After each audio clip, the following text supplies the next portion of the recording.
Hi friends, welcome to Anbar's Kitchen. இன்னைக்கு நாம என்ன பார்க்க போறோம் அப்படினா வெந்தயக்கீரை வளர்ப்பை பத்தி தான் பார்க்க போறோம். என்னோட தோட்டத்துல நான் வெந்தயக்கீரை விதைச்சிருக்கேன். பாத்தீங்கன்னா நல்லா வளர்ந்திருக்கு பாருங்க. இந்த கீரையை நம்ம விதைச்ச நாள்ல இருந்து என்ன உரம் அதுக்கு போட்டோம், எப்படி ஒவ்வொரு நாளும் வளர்ந்துச்சு அப்படிங்கறத பத்தி தான் நான் சொல்ல போறேன். வாங்க நம்ம வீடியோக்குள்ள போய் பார்க்கலாம். இந்த வெந்தயக்கீரை விதைக்கிறதுக்கு எங்க வீட்ல இருந்த ஒரு பழைய சூட்கேஸோட மூடியை தான் எடுத்திருக்கேன். இதோட ஆழம் எந்த அளவுக்கு இருக்குன்னா 1/2 இன்ச் அளவுக்கு தான் இருக்கு. வெந்தயக்கீரை விதைக்கிறதுக்கு இந்த அளவுக்கு இருந்தா போதும். இதுல நம்ம கொஞ்சம் தேங்காய் நார்லாம் போட்டுக்கிறோம்.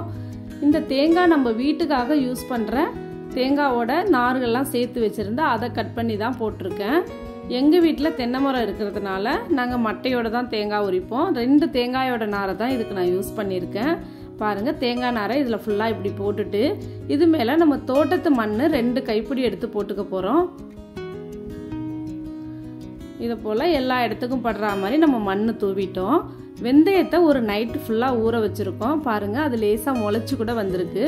இந்த வெந்தயத்தை நம்ம நல்லா இது மேல தூவிடலாம். எல்லா இடத்துக்கும் படுற மாதிரி தூவிட்டு அந்த வெந்தயம் ஊற வச்ச தண்ணியும் அதிலே ஊத்திடலாம். இது மேல கொஞ்சம் தேங்காய் நார் போட்டுக்கலாம். தேங்காய் நார் போட்டு மூடிட்டோம்னா நமக்கு வெயிலுக்கு சீக்கிரம் காயவும் காயாது. ரெண்டாவது என்னன்னா நமக்கு எறும்பு இதெல்லாம் சீக்கிரமா அந்த விதைகளை சாப்பிட்டு போகாம இருக்கும். அதனால இப்படி தேங்காய் நார் போட்டு மூடிடலாம். மூடிட்டு இது மேல கொஞ்சம் தண்ணி தெளிச்சு விட்டுறலாம். தண்ணி தெளிச்சு விட்டுட்டு ஒரு நியூஸ் பேப்பர் எடுத்து மேல போட்டுட்டு நியூஸ் பேப்பர் மேலேயும் நம்ம கொஞ்சம் தண்ணி தெளிச்சு வச்சிடலாம். 3 நாளைக்கு நம்ம இந்த நியூஸ் பேப்பரை திறக்க போறதில்ல. 2 வேளையும் நியூஸ் பேப்பர் மேல மட்டும் தண்ணி தெளிச்சிட்டு இருக்க போறோம். இப்போ இதை மாடியில கொண்டாந்து ஒரு இடத்துல வச்சுட்டோம். இதுல 2 வேளையும் நம்ம தண்ணி தெளிச்சு விட போறோம். நேரடியா செடிக்கு ஊத்த போறதில்ல, இந்த பேப்பர் மேல தான் தெளிச்சு விட போறோம். பாருங்க, நான் 3வது நாள் திறந்து பார்க்கறேன். சின்ன சின்னதா முளைச்சு மேல வந்திருக்கு. இது வெள்ளையா தான் இருக்கு. இப்போ இன்னும் 2 நாள் கழிச்சு நம்ம அதை பார்க்கலாம். இப்போ 5வது நாள் அது மேல இருந்த பேப்பரை எடுத்துட்டு நேரடியாவே தண்ணி தெளிக்க ஆரம்பிச்சிட்டோம். இப்போ பாருங்க, இது 7வது நாள் நல்லாவே இலை வெளியில வந்துருச்சு.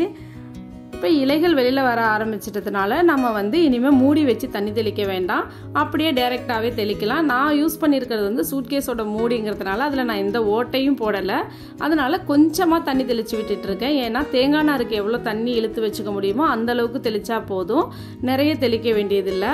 அதுவும் நான் என்ன தண்ணி கொடுக்குறேன் அப்படின்னா அரிசி கழுவுன தண்ணியில் அன்னைக்கு அறிகிற காய்கறி எல்லாம் போட்டு ஒரு நாள் வச்சுட்டு அடுத்த நாள் அதை வடிகட்டி தெளிச்சுக்கிட்டு இருக்கேன். இன்னைக்கு பார்த்தோம்னா கீரை நல்லா வளர்ந்துருக்கு. இன்னைக்கு 10வது நாள்.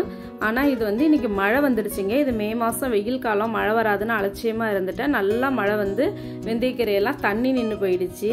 இப்போ அது சின்ன சூட்கேஸோட ஒரு மூடி அப்படிங்கிறதுனால அந்த தண்ணி நின்றுச்சுன்னா வேறு அழுகிடும். ஏன்னா வேர் பெருசாக விடாது, அதனால வேறு அழுகிடும் இல்லையா. அதனால தண்ணி எல்லாம் வடிகட்டிட்டு 2 நாளைக்கு தண்ணியே தெளிக்கல, அப்படியே விட்டுட்டோம்.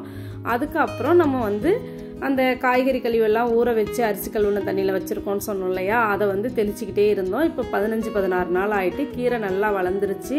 பாருங்கள், நம்ம வீட்டிலேயே இயற்கை உரம் போட்டு நம்ம இந்த கீரை எவ்வளோ சூப்பராக வளர்த்துருக்கோம் பாருங்கள்.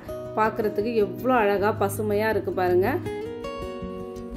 இப்போ பார்த்தீங்கன்னா இந்த வெந்தயக்கீரையை நம்ம வளர்க்குறதுக்கு வீட்டில் தோட்டத்தில் இடம் வேண்டாம், தொட்டி வேண்டாம். வீட்டில் இருக்கிற வேஸ்ட் பொருள்களை வச்சே நல்லா சூப்பராக நம்ம வெந்தயக்கீரை வளர்த்துருக்கோம். இந்த பதிவு உங்களுக்கு பிடிச்சிருந்துச்சுன்னா இதில் இருக்கிற நிறை குறை எல்லாமும் எனக்கு கமெண்ட்ஸில் சொல்லுங்கள். நன்றி, வணக்கம்.